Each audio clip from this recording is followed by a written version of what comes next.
Merci de nous choisir pour vous informer. Vous êtes sur Radio Djena, c'est l'heure de Pluriel. Le thème du jour, les flux financiers illicites. De quoi s'agit-il? L'ANSE et bien sûr l'ANSE Togo est à campagne par rapport justement aux flux financiers illicites. De quelle campagne s'agit-il?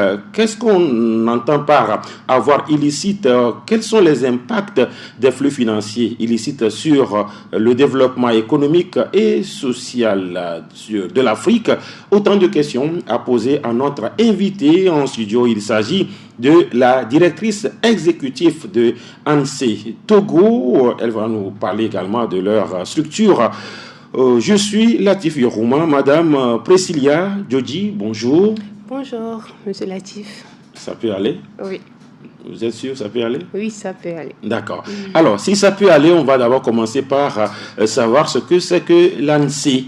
C'est quoi ANSE Togo? L'ANSE Togo, c'est une organisation non gouvernementale. Donc, nous ouvrons dans la promotion de la transparence, l'intégrité, la lutte contre la corruption, les flux financiers illicites et le blanchiment de capitaux.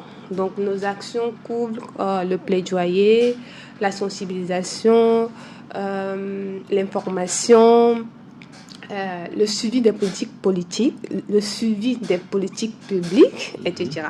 D'accord. Voilà. Est-ce qu'on peut dire que ce sont vos principales missions? Oui, nos principales missions, c'est cela. C'est l'information, la sensibilisation du public, le plaidoyer, le suivi des politiques publiques, etc. Vous êtes dans l'environnement aussi? Oui, nous étions dans l'environnement, mais nous continuons pas à avoir des projets relatifs à l'environnement. Donc, tout ce qui est, tout ce qui touche à notre société, nous sommes là-dedans. D'accord. Alors, si on sait ce que c'est que l'ANSE, vous êtes une ONG, c'est ça? Oui, nous sommes une organisation non gouvernementale. À but non lucratif. D'accord. Alors, le thème qui nous réunit aujourd'hui, c'est les flux financiers illicites. De quoi s'agit-il quand on parle de flux financiers illicites? Quand on parle de flux financiers illicites, il faut entendre par là les mouvements transfrontaliers entre pays d'argent ou d'avoir dont l'utilisation sont illégaux. La source, le transfert ou l'utilisation sont illégaux. Donc voilà. Donc tout ce qui est mouvement transfrontalier entre des pays d'argent ou de biens dont la source, le transfert ou bien l'utilisation finale est illégale. Voilà. Donc si les mouvements sont internes, on ne peut pas parler de flux, c'est ça? Non, quand c'est interne aussi, on peut parler de flux. Mais quand on ne parle pas de flux, le mot flux même, pas de ce qui vient, ce qui part d'un pays à un autre. Voilà, c'est pourquoi on parle de flux financiers illicites. Par rapport au mouvement, bien sûr, transfrontalier, comme vous le dites. Exactement. Et qu'est-ce qu'on entend par avoir? De façon générale, quand on parle d'avoir, c'est quoi? Avoir, en tant que juriste, on peut parler des biens corporels, ce qu'on peut toucher. La table, ça m'appartient, la voiture, ça m'appartient. Ou incorporel. Aujourd'hui, on parle d'actions, de titres, de droits, voilà. Des biens corporels ou incorporels, ou bien encore des biens meubles. Meubles, la table, immeubles. Les meubles immobiliers, les mobiliers et les immobiliers. Exactement, voilà, ça ce sont des avoirs. Ou bien encore des actes juridiques ou des documents qui portent sur ces biens-là, meubles, immeubles, corporels ou incorporels, qui sont acquis, bien qui sont suspectés d'être acquis par le biais de la corruption, bien d'infractions assimilées à savoir le blanchiment de capitaux, le financement de terrorisme ou bien autres infractions assimilées. Lorsque c'est illicite, c'est là que voilà. Alors, lorsqu'on parle d'avoir, vous avez l'argent ne fait pas partie des avoirs. Et c'est ça qu'on dit. Ça de l'argent en liquide. Voilà, quand on parle d'argent, quand je parle de biens corporels ou incorporels, meubles ou immeubles. En droit, l'argent, on peut le classer parmi les meubles. Hein. Parce que c'est quelque chose qu'on... Et puis ça fait partie aussi des biens corporels. On peut le toucher. Voilà. Donc quand je parle de biens corporels, incorporels, c'est pour englober toute forme d'avoir, pour ne pas les citer un à un. D'accord. Et vous venez de parler justement, vous avez dit oui, ce sont les mouvements frontaliers. Voilà, alors, de biens. Et justement, ces avoirs qui sont illicites viennent souvent d'où? Ces avoirs illicites, on ne peut pas dire qu'ils proviennent de quelque part. C'est l'être humain, ce sont les actions de l'être humain qui font que ces avoirs deviennent illicites. Si vous avez acquis, par exemple, un bien par le biais de la corruption, ça devient illicite. Quand vous avez acquis, par exemple, quelque chose par le biais de la fraude fiscale, ça devient illicite. Quand vous avez acquis quelque chose par le biais du financement du terrorisme, ça devient illicite. Donc, ce sont les actions des êtres humains qui transforme ces avoirs-là en illicites ou illicites. Par exemple, si vous gagnez, vous travaillez, que vous gagnez dignement, légalement votre richesse, on ne peut pas dire que votre avoir est illicite. Non, c'est parfaitement licite en fait. Donc aujourd'hui, voilà, c'est tout ce qui entre dans ces petits mécanismes qui, voilà, de façon frauduleuse, exactement. La corruption. Voilà, le blanchiment de capitaux, financement de terrorisme, voilà, c'est ça qui rend dans l'illicéité, l'illégalité. Illégalité, d'accord. Vous êtes sur Radio Djena, nous sommes avec Priscilla Djodji. Elle est la directrice exécutive de l'Alliance nationale des consommateurs et de l'environnement. Voilà, qui a pour définition ANSE Togo. Alors, vous identifiez des avoirs qui sont illégaux. D'accord? Alors, comment, bien qu'ils sont détournés, comment les recouvrer? Pour recouvrer les avoirs illicites, c'est un mécanisme. C'est pour cela qu'on parle souvent de coopération nationale et internationale. Aujourd'hui, au Togo, des fois, on entend par le biais de vos médias des articles qui ont un voleur qui a été identifié au Togo, mais qu'on a retrouvé après au Ghana ou bien dans d'autres pays. Ça, c'est le mécanisme qui permet de pouvoir arrêter ce voleur-là dans un pays étranger, c'est la coopération internationale. Maintenant, qu'est-ce qui a fait, quelles sont les personnes qui se sont mises ensemble pour pouvoir identifier ce voleur-là? Ça s'appelle la coopération nationale. Donc aujourd'hui, dans notre pays, nous avons des institutions, nous avons la police criminelle, nous avons la gendarmerie, nous avons des institutions qui, au plan interne, œuvrent à attraper des personnes qui agissent de manière frauduleuse ou bien à enquêter sur certaines situations, bien certains faits qui ne sont pas clairs ou bien qui portent atteinte à la sécurité du pays. Donc, pour pouvoir recouvrer aussi ces avoirs illicites, il faut passer par le biais de la coopération nationale.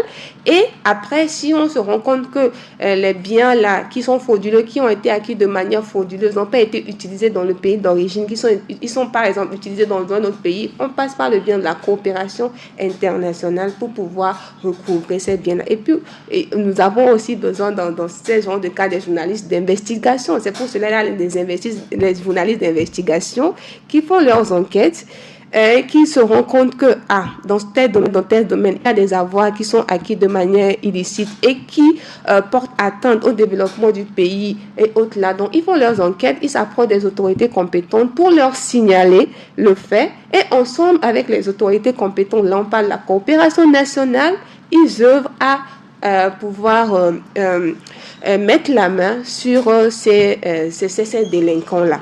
Voilà. Donc, ce sont des mécanismes qui aujourd'hui se trouvent dans les instruments aussi bien juridiques, aussi bien au niveau international que régional. Nous l'avons vu la dernière fois, vous étiez partie des participants lors de notre atelier de renforcement de capacité. Nous avons parlé de tout cela.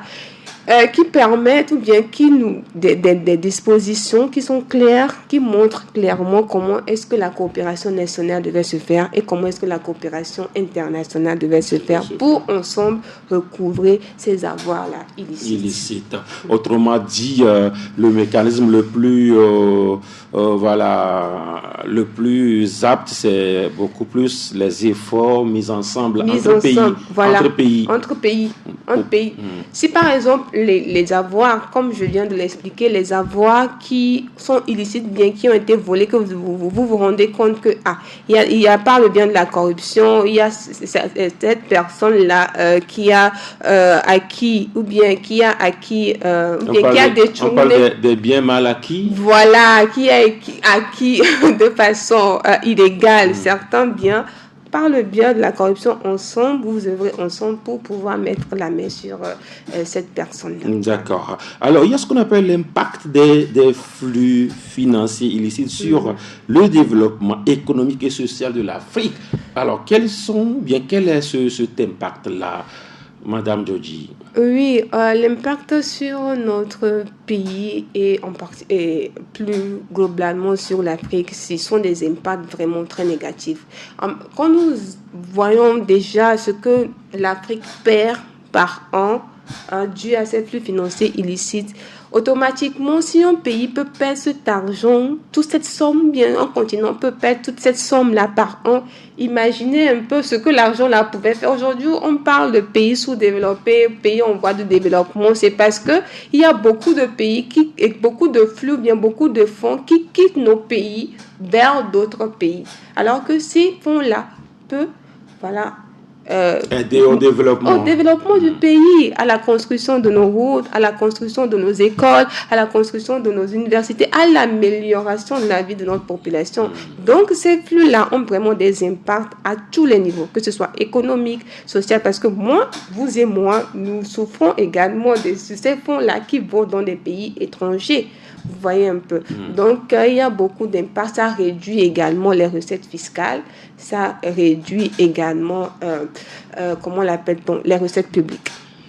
D'accord. Et aujourd'hui, l'ANSI, votre ONG, est en campagne de plaidoyer. De quoi s'agit-il exactement? Le plaidoyer que nous sommes en train de faire, c'est pour la création d'un organe de recouvrement et de gestion des avoirs illicites.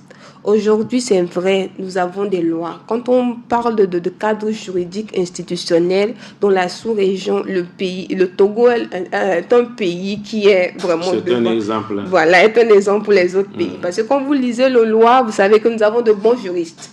Mais ce qui manque aujourd'hui, nous avons la CENTIF qui œuvre dans le domaine de blanchiment de capitaux, financement. Nous avons l'OCTRID aussi, qui œuvre pour lutter contre les avoirs acquis par le bien de la drogue et autres là. Mais aujourd'hui, lorsque nous recouvrons, nous avons également l'OTR quand on parle du domaine fiscal. Mais aujourd'hui, lorsque nous voulons parler de la gestion de ces biens-là qui sont recouvrés, parce que quand vous lisez un peu sur le site de l'OCTRID, vous allez voir, il y a 8 millions... Alors, qu'est-ce que vous appelez l'OCTRID? Expliquez-nous. C'est l'Office central. Voilà, je vais revenir un peu là-dessus. C'est mieux du chemin de...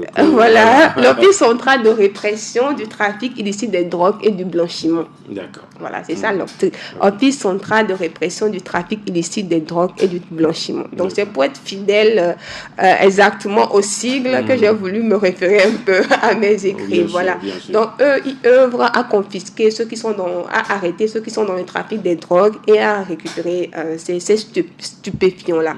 Donc, quand vous lisez un peu sur leur site, vous allez voir que dans telle année, ils ont recouvré 8 millions, bien ils ont saisi 8 millions de tonnes de drogue, 10 millions de tonnes de drogue. Après ça, quelle est la gestion qu'on fait de ces drogues-là? Des fois, ça part en fumée.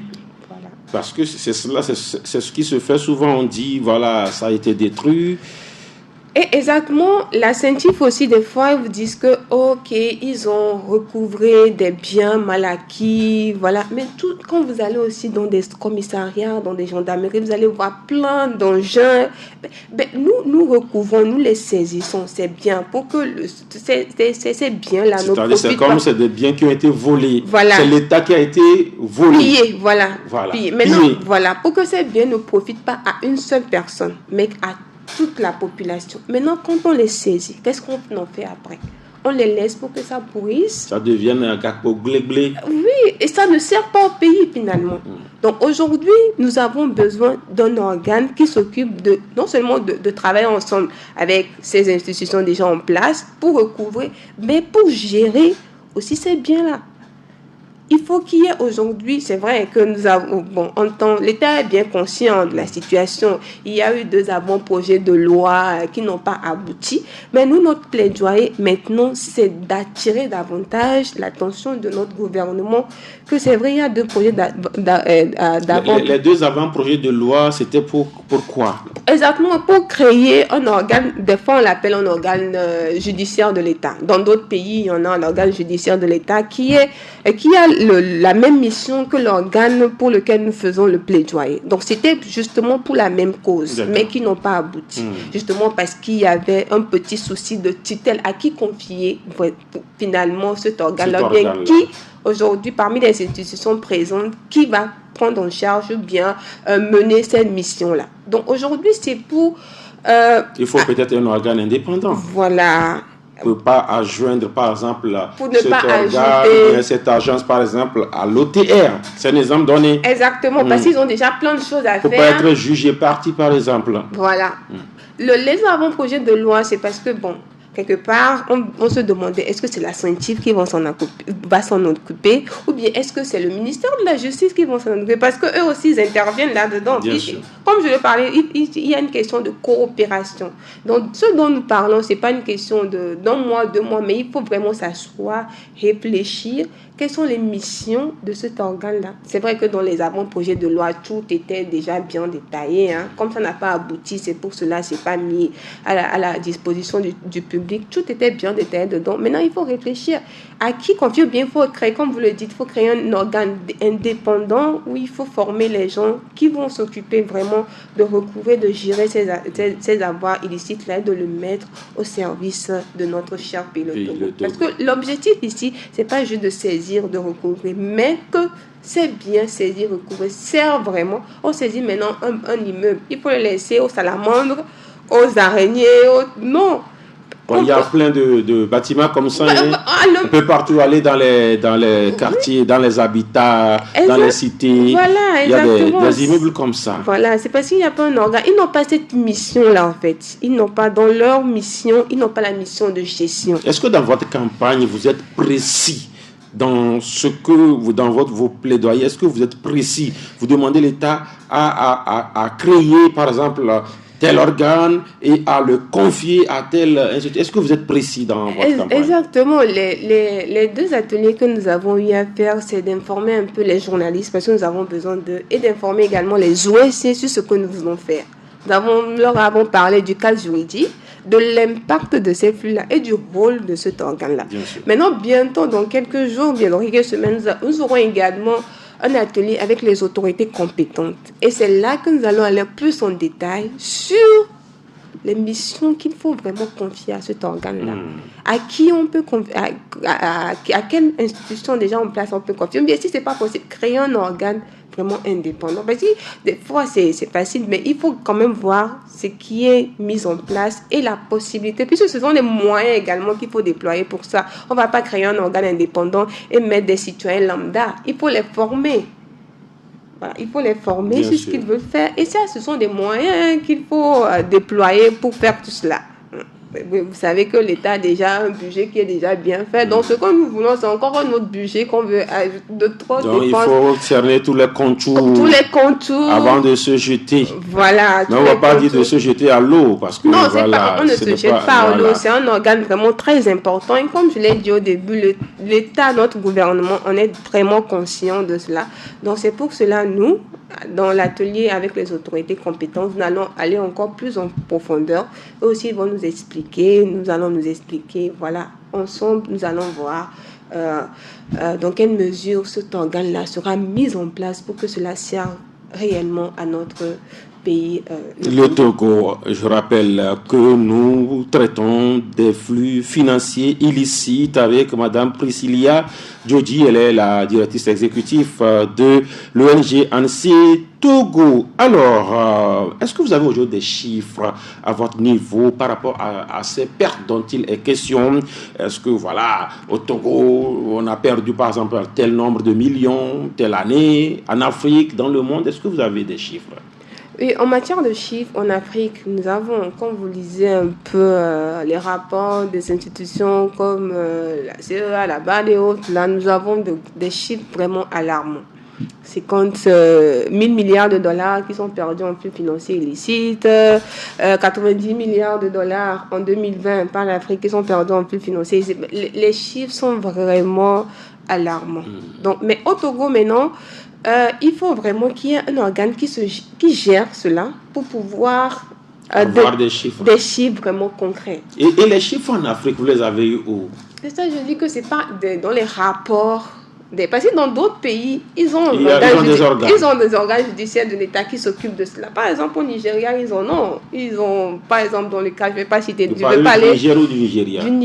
Nigeria, d'accord. Voilà, quand nous allons il y a des cas là-bas où ils ont recouvré les avoirs qui étaient dans des paradis fiscaux et autres. C'est parce qu'il y a un organe qui s'occupe de cela. Il y a ça dans d'autres pays aussi. Je pense qu'au Ghana aussi, il y en a, voilà, un organe. Donc, c'est pour cela, en Afrique, globalement, c'est... Vous avez cité 2 pays anglophones, hein?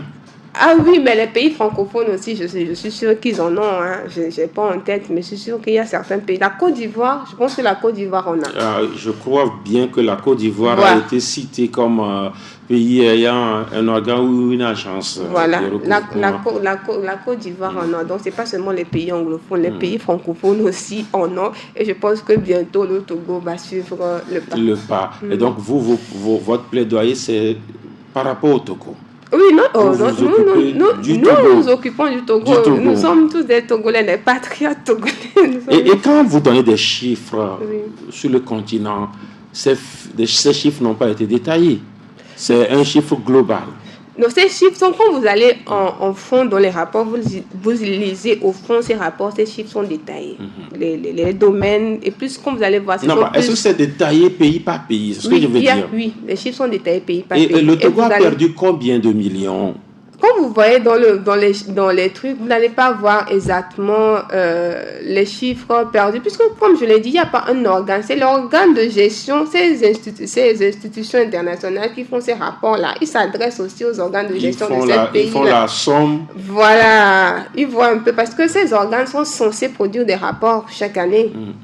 Donc, quand eux aussi prennent des rapports, c'est là on parle des données. Quand ils prennent ces rapports, ils voient à peu près ce que le pays a eu à faire. Donc, eux aussi se reposent sur ces rapports-là pour faire le rapport de façon globale. Et quand vous dites que les chiffres sont alarmants, par exemple en Afrique, vous avez parlé de combien de millions là? 1000 milliards de dollars. Oui. Alors, quand vous dites que c'est là, quels sont les indices aujourd'hui qui prouvent que, voilà, en réalité, avec ce chiffre, l'Afrique aurait pu être ceci et non cela? Quand on parle par exemple de 90 milliards de dollars, alors qu'on dit que nous avons l'aide publique au développement qui s'élève à 48 milliards de dollars. Vous voyez un peu. Nous perdons 90 milliards et on nous aide avec 48 milliards. Si c'est que nous n'avons pas perdu 90 milliards, est-ce qu'on aura besoin de cette aide publique au développement? La dernière fois, je pense qu'il y avait eu une conférence sur les dettes en Afrique. Ça veut dire que nous sommes vraiment endettés. Nous dépendons des autres, alors que nous avons des ressources chez nous qui partent dans d'autres pays. Et les rapports le montrent, ces flux financiers illicites, là, 90 milliards, 1000 milliards de dollars, alors que l'aide publique s'élève juste à 48 milliards, 50 milliards de dollars. Ça veut dire que nous sommes vraiment indépendants sans que nous le savons, en fait. Nous avons des ressources chez nous pour pouvoir nous développer nous-mêmes. Donc, quand on dit que c'est alarmant, ça fait le double de ce dont nous avons besoin pour nous développer. Je ne sais pas si vous voyez. D'accord. Alors, on va évoquer maintenant un autre aspect par rapport justement au flux financier. Aujourd'hui, est-ce qu'il y a un cadre? Vous l'avez cité, vous l'avez effleuré. Est-ce que le cadre est bien là? Le cadre juridique, je veux dire. Oui, nous avons un cadre. Je viens de le dire. Nous avons un cadre juridique, nous avons un cadre institutionnel. Maintenant, le plaidoyer que nous faisons, c'est parce qu'il y a justement un manque. Et ce manque aujourd'hui, pour que cela soit vraiment complet, c'est cet organe-là. Ça veut dire que le cas juridique n'est pas complet, c'est ça? Le cas juridique, on ne peut pas dire que ce n'est pas complet. Aujourd'hui, ce que nous avons ne nous permet pas d'atteindre un résultat. Le résultat que nous voulons. Voilà. Nous avons, par exemple, j'ai cité l'OTR, j'ai cité la CENTIF, j'ai cité l'OPTRI. Maintenant, il faut un organe pour gérer des avoirs qui ont été saisis et recouvrés. Donc, quand on peut dire que si vous voulez que je dise est-ce que ce cadre n'est pas complet, aujourd'hui, ce que nous pouvons faire, nous l'avons fait, mais il faut plus d'efforts. Autrement dit, est-ce que le cadre présente des faiblesses? Faiblesse, le cadre présentement que nous avons, faiblesse, on peut parler. C'est que je ne veux pas utiliser le mot faiblesse. Est-ce qu'il présente des insuffisances? Voilà, quelques insuffisances, exactement. Vous préférez cela? Je préfère insuffisance. Parce que quand on dit faiblesse, c'est comme si ceux qui sont là ne font pas leur travail. Mais le travail qui leur a été confié, c'est ce qu'ils font. Maintenant, il manque quelque chose pour que nous, ce que nous sommes en train de voir, que les avoirs sont saisis, sont confisqués, autres là, maintenant, il faut les gérer pour les mettre au bien, au service de notre population. Je ne sais pas si vous voyez un peu. Sinon, le cadre juridique qui est là, les institutions qui sont là, ils font leur travail, la mission qu'ils leur sont confiées, ils le font. Et maintenant, c'est qu'il manque quelque chose pour que leur mission, pas que leur mission soit complète, mais pour que notre pays puisse vraiment profiter de ses ressources. Vraiment, il faut qu'il y ait vraiment cet organe-là pour gérer ces avoirs-là qui sont saisis et qui sont recouvrés par les institutions déjà présentes là. Alors, lorsqu'on parle de ces instruments juridiques, au plan national, quels sont les principaux instruments juridiques au plan national? Au plan national, nous avons la loi sur le blanchiment de capitaux. Nous avons une loi de mai 2023, la dernière fois, je pense que je l'ai citée dans l'atelier. Nous avons... Sauf que les auditeurs n'étaient pas à l'atelier. Sauf que les auditeurs n'étaient pas... Je présente toutes mes excuses aux auditeurs. Moi, j'étais à l'atelier, d'accord, mais les auditeurs n'étaient pas à l'atelier. Oui, c'est comme si je vous parle à vous seul, mais j'oublie qu'il y a des auditeurs de Radio Djena qui nous suivent. Voilà. Toutes nos excuses. Donc, nous avons la loi sur le blanchiment de capitaux, le financement du terrorisme. Nous avons la loi qui porte création des institutions que je viens de citer. Nous avons la loi qui porte création de la Cour des comptes et de la Cour régionale des comptes. Donc, nous avons notre code pénal aussi qui incrimine ces acteurs. Voilà, les auteurs et ces actes frauduleux. Donc, au niveau national, nous avons beaucoup de lois. Suffisantes? Elles sont suffisantes, ces lois? Oui, ces lois que nous avons présentement sont suffisantes. Ce qui manque, c'est la loi portant création de cet organe. Pas suffisantes. Parce que quand vous dites qu'il manque, c'est qu'elles ne sont pas suffisantes. Ou soit, elles sont bien là, ces lois, mais elles ne sont pas appliquées. Non, elles sont appliquées, mais juste qu'il manque. C'est pourquoi je dis, aujourd'hui, ces institutions qui sont là, ils sont à la traque de ces délinquants. Et comme vous peut-être que la stratégie n'est pas efficace. C'est que leur mission, les missions qui leur sont confiées présentement, c'est qu'eux, ils confisquent et déposent. Et ils ont fini leur mission. Voilà. Maintenant, la suite, qui doit gérer ce qui a été saisi? C'est ça le problème. Mais il y a une loi, il n'y a aucune loi qui a défini cela. Voilà. Donc la loi est insuffisante. Ok, d'accord. Comme vous le voulez. Non, je ne le veux pas en réalité. C'est une déduction par analogie. Il y a un manque, il y a quelque chose qui manque, exactement. Et c'est pourquoi vous êtes justement en campagne. Voilà, exactement. Alors, au niveau des instruments régionaux, on peut retenir quoi? Régionaux, nous avons également... Parce que vous avez dit, pour aller dans une lutte complète, il faut des coopérations. Oui, coopération. En fait, les pays... comment je vais dire ça? Ils ratifient les lois, les directives, les conventions et autres là. Et après... ils se basent sur ces ratifications pour adopter les lois internes. Parce que quand vous voulez les lois internes, c'est ce qui a été prédit. Par exemple, quand vous lisez les conventions, on dit par exemple chaque État partie doit. Chaque État partie doit. Chaque État partie doit. Donc les pays qui font partie de cette convention-là, eux ne se basent que sur ces conventions, ces directives-là pour élaborer leurs lois internes en prenant en compte la situation, parce que les conventions, c'est de manière globale. Ils ne peuvent pas légiférer pour chaque pays, parce qu'on ne sait pas exactement ce qui se passe dans ton pays. On ne peut pas t'imposer quelque chose. Donc, on te dit que c'est ce qui doit se faire. Maintenant, toi, au niveau interne, maintenant, tu vois, si je le fais comme ça, est-ce que ce serait bien pour ma population? Est-ce que ça m'avantagerait? Est-ce que voilà. Donc, eux vous disent ce qui est bonne à faire et vous, à l'interne, maintenant, vous adoptez une loi pour mettre en œuvre ce que vous êtes mis d'accord au plan international. Toujours à l'écoute de Radio Djena, on parle des flux financiers illicites avec Madame Priscilla Djodji, directrice exécutive de l'ONG ANSI Togo. Vous êtes en campagne, en plaidoyer, vous faites des ateliers. Quelles sont les autres actions ou initiatives en vue justement dans cette campagne, dans cette lutte-là?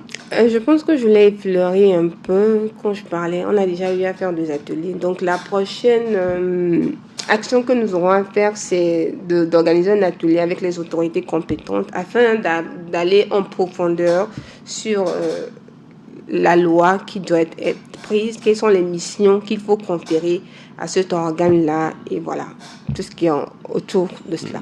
Donc, on a eu dire que vous êtes en projet aussi pour un réseau, c'est quoi?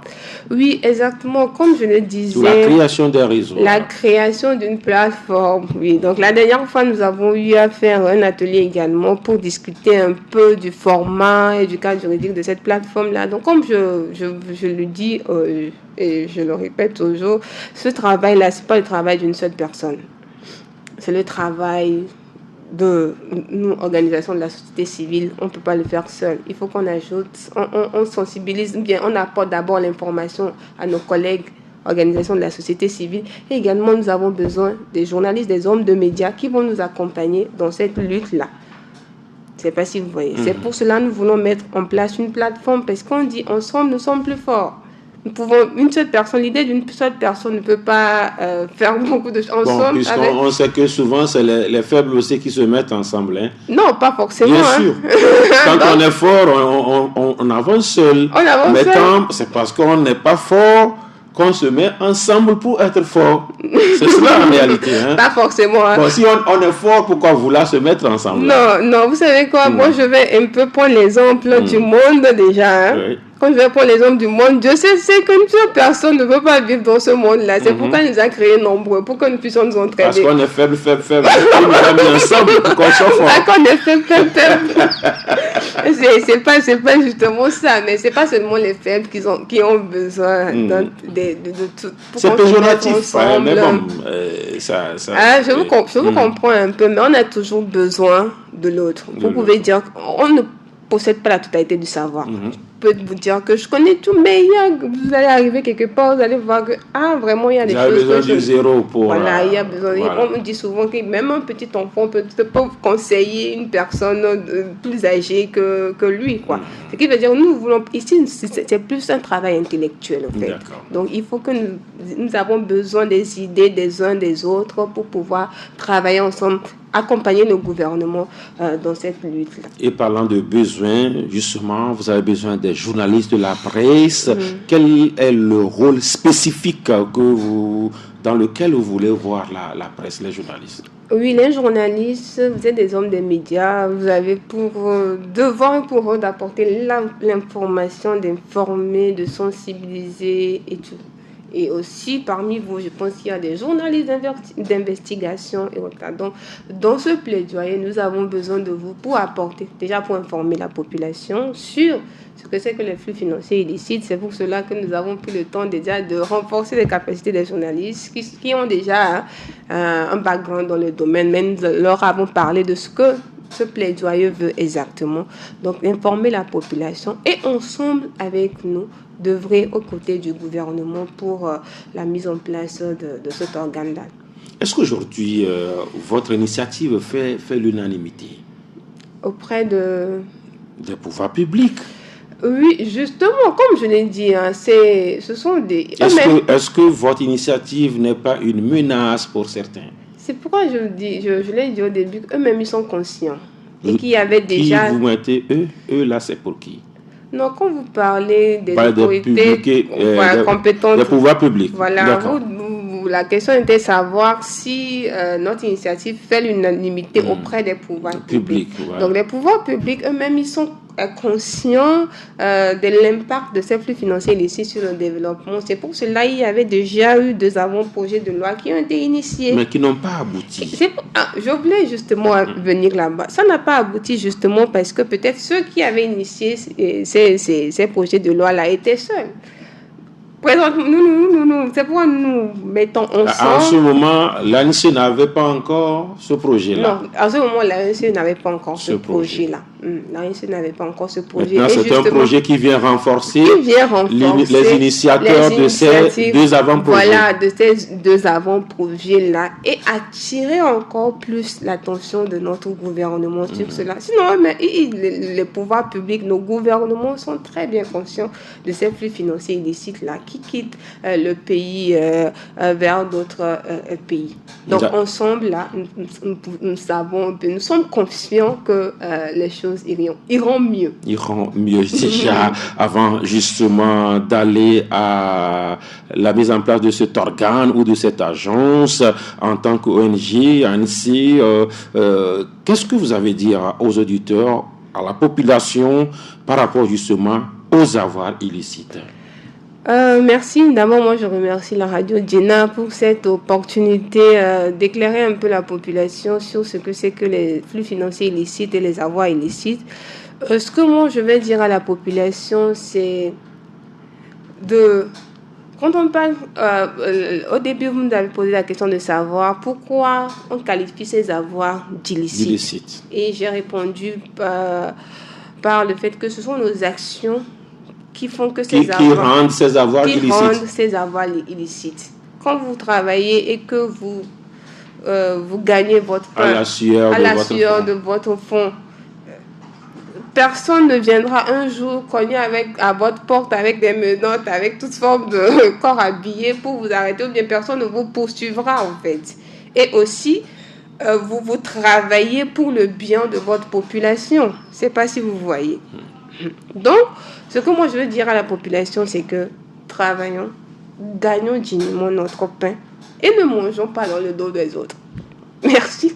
Merci également à vous, Madame Priscilla Djodji, directrice exécutive de l'ONG ANSI Togo. Merci à tous ceux qui nous ont suivis également. C'est fini pour Pluriel du jour. On a parlé des flux financiers illicites. On se prend rendez-vous pour mardi prochain. Bye bye.